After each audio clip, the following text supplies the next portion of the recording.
Nomadic Fanatic's making progress on the bus build, but that monstrosity of a cat box contraption, it's looking a little bit sketchy.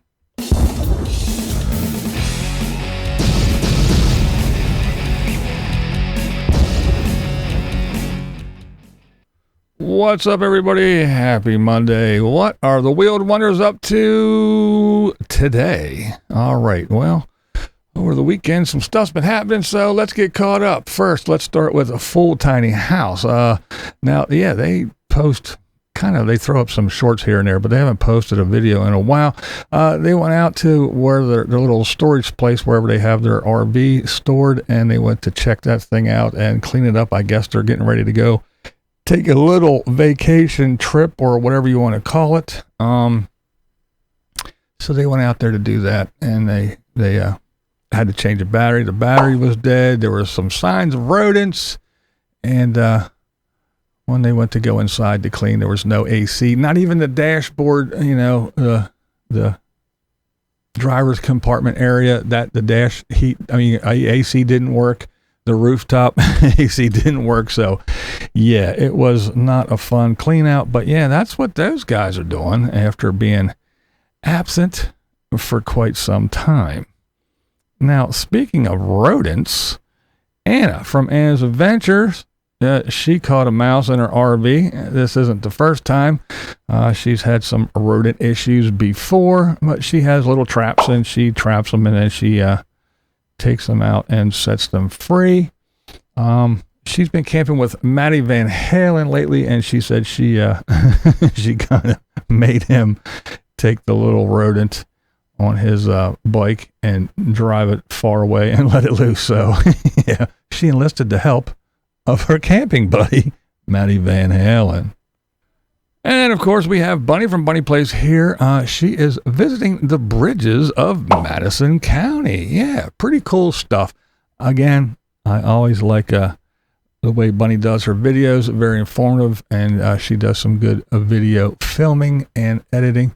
And I think covered bridges are pretty cool. We have some around here. We had a lot more. A lot of them went to the wayside.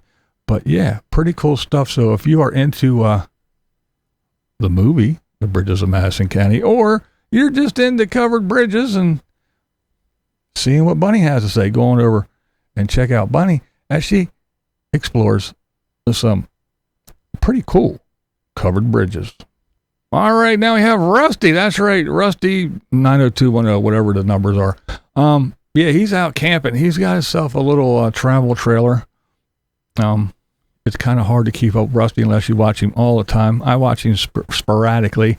But yeah, he goes from having a house here to getting rid of that and getting a house somewhere else. And then he has an RV and he gets rid of that and gets another RV. And then he gets a truck and then he gets rid of that and gets another truck. And then he gets rid of that and gets a different truck. But I think he's settled on something for a little while. But anyway, cool little setup for Rusty.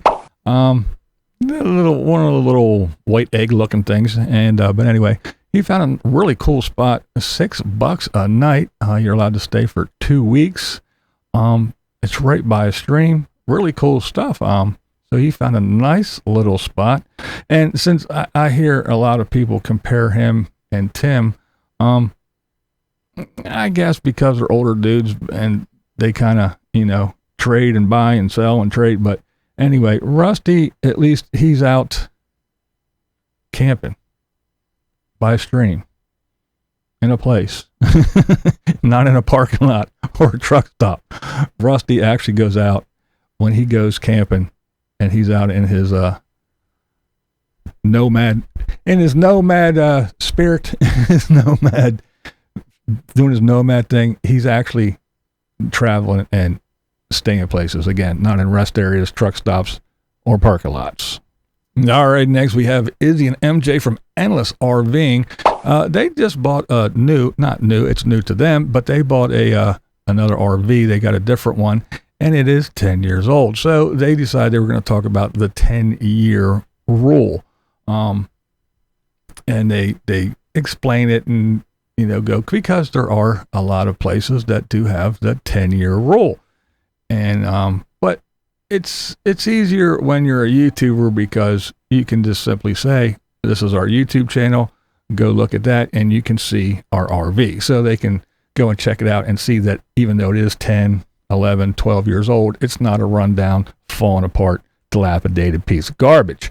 It's actually nice and new. I mean, we even have people with old, like a Bluebird bus or something, a real old bus that they restored that's, far older than 10 years old, that is immaculate. And I'm sure if you just sent those into the places and they would go, yeah, you can still come even though it's older than 10 years. But most of the time it is the upper level ones that have that. Now there are some that do have it. There's some that have the 15-year, another one. Now it's just, to keep a lot of the riffraff out and the people that are basically, let's face it, homeless. And it's a difference between the nomads, the RVers, and the weekend warriors and homeless people. And they're the ones that tend to stay in, the Walmart parking lots for a month and, things like that. That's, really ruin it for everybody. And they want to keep those people out with their rundown, dilapidated pieces of garbage coming into their RV park and kind of setting up camp and having shit falling apart and, oil leaks and all that crap. So that's kind of why they do it. I get it, but, what are you going to do? They also said the simple thing you can do is if they say that they have that, just don't go somewhere else. But yeah, they talk all about it and explain their thoughts and said that did they take this into consideration when they bought a 10-year-old RV, and they said no. So yeah, go over and check that out if you are interested in knowing about their thoughts of the 10-year rule for RVs at campgrounds. All right, now we're going to move on to Tater. That's right, Nomadic Fanatic. The bus build is progressing at a rapid pace, and I'm shocked. And he's actually doing something a little bit out of the norm, and he's posting videos a lot quicker in a little bit of a rapid succession here. But the framing of the walls is going up, and he did get a really good deal on those Luan panels. They're not quite, Luan's a little bit thinner, but I'll just call it Luan. I don't think it's plywood. Maybe it is, but Luan is plywood. It's really thin. But anyway, we won't get into that technical stuff. But anyhow, I'll just refer to it as Luan. So he did get a really, really good deal. Got a whole pallet of that stuff at a good price. Turned out it was under $2 a piece, which is a really good deal nowadays anyway. But yeah, so things are moving along, and he's building that cat box monstrosity. And he's been talking about this thing about, the cats going in here and climbing up here and jumping down into the litter box. And then when they come back out, they have to run around and do all kinds of shit through this maze to knock the, the litter off their feet. But it's looking, I don't know. To me, it's looking a little sketchy and a little bit dangerous. I mean, here you're going to see in a little bit that where it is in look at where the driver's seat is. Now, I know Tater's short, but damn, would you want that thing right there at your head, right above your head or right at your head? If you move or something, you hit a bump, you're going to crack your head on that thing. And plus you got cats right there above your head. If you got to stop something, they're going to slide off on, but anyway, they run around the dashboard and stuff, but I don't know. And nobody else is going to be able to drive that thing. I don't know.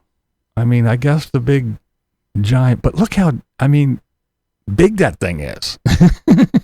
It's huge. I get it. He loves his kitties, and there is 5 of them, but still, look at that thing hanging over the driver's seat like that.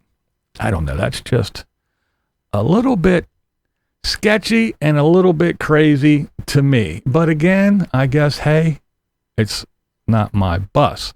But he does always talk about, you got to conserve space and this and that. And that thing is ginormous.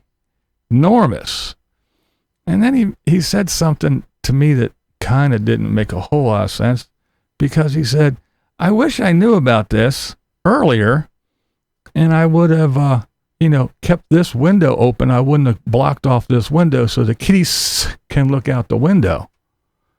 But if you remember, wasn't that like one of the very first things that him and Diana talked about was building this thing before anything? I mean, even before the bed went in, I think they were talking about this way before he blocked off windows and did stuff. I mean, it was, again, one of the very first things they talked about was this giant thing for the cats. So I don't know.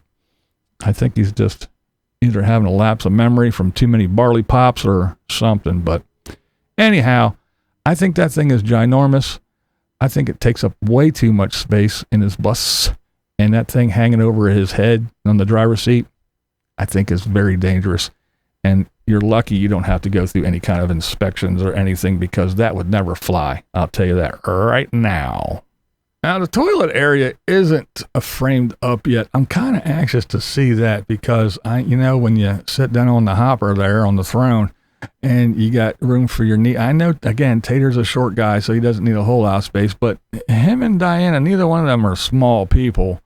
And, you have to have leg room and elbow room and all that stuff. So I'm kind of anxious to see how that looks when it's all said and done. But, however, the shower is in, and it's all framed up and stuff. So, that's looking pretty decent.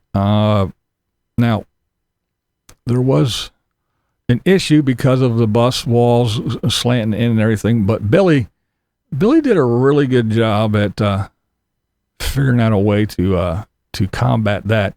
And there, Tater says that's teal, that little accent strip down there. It doesn't look teal to me, but I guess I am the blind guy, so don't trust what I say. But as an artist, I don't find that color to be teal. But I guess that's neither here nor there. But the shower is in, and it does look pretty decent, I have to admit.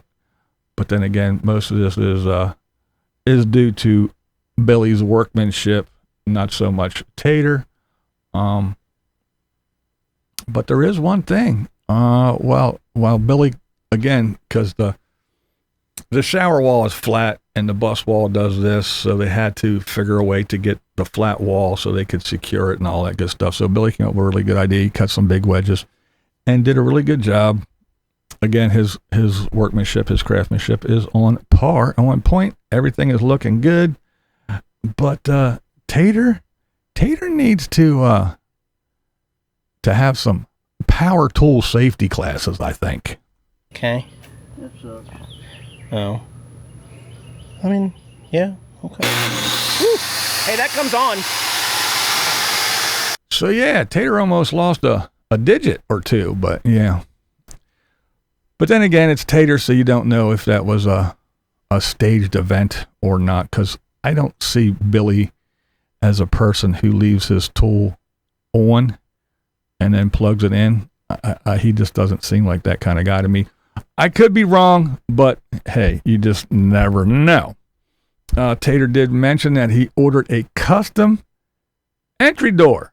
That's right. Hey, look at that.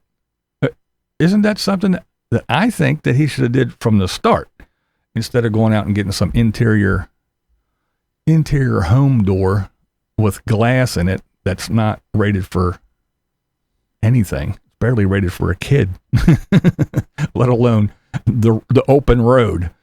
But yeah, so I guess once they get because he was talking about it was supposed to be done this day and they pushed it back a week or so. But hey, it's a funky, weird little custom door for a bus. I'm sure it's not something that they get every day orders for. So just be happy they're doing it. So that's pretty much where we're at with the Tater bus build. I don't know what's going to happen with this little break-in trip to see if it's going to overheat or not. He hasn't talked about that much lately, but what Tater's videos are probably all out of order and out of whack, and he might be traveling as we speak the way he posts stuff. But as far as what he posted on YouTube, that's what we got so far. So let's move right along to Destination Open Road.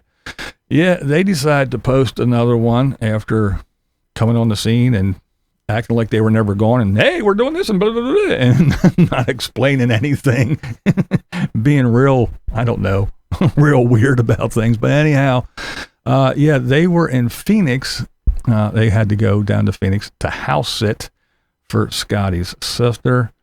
The two couples, Scott and Terry, and Scotty's sister and her husband, they went out to dinner for a joint birthday celebration because Terry's birthday and Scott's sisters are close.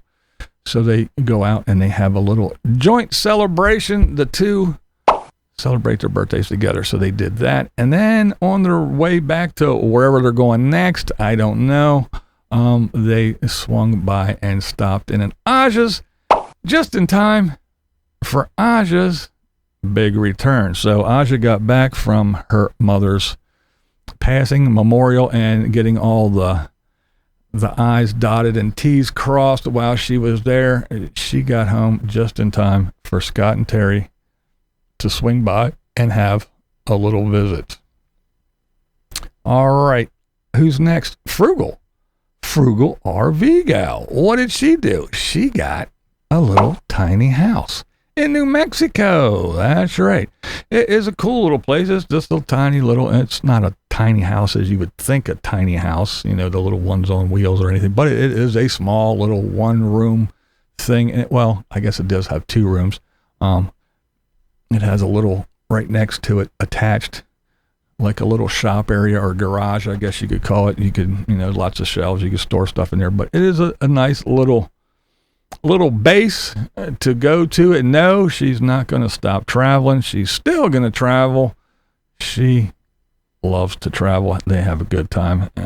She travels with Deborah Dixon a lot. They hang out, and yeah, so that's pretty much what's been going on. So Frugal, pretty cool little spot. And I guess a lot of nomads are going, yeah, it's nice to have a place, especially as we age, as a lot of them are getting a little bit older. They're looking for that place to retreat to whenever they feel like it, whenever they feel the need. So yeah, there you go. And I didn't post this weekend because it was my birthday weekend. I did some stuff on Friday, and then Saturday was my birthday, so I was hanging out. My daughter came over and we did some things, and then her birthday was on Wednesday, so we went out yesterday and went to a family member's house who has a big giant pool, and we all went swimming for most of the day and just hung out and did some things. And it was hot. It was 94 degrees.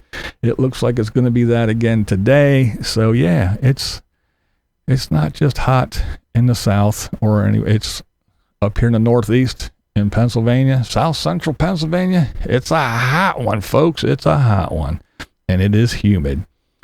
So that's why you haven't seen me all weekend. I was doing birthday things, family things, doing shit because I actually have things to do, contrary to popular to belief, what some people believe. But that's neither here nor there. You don't have to agree with a damn thing I say. That's never the point here. What is the point? I'm BlindViews, and that's the way Sammy and I see it. What we do here is go back.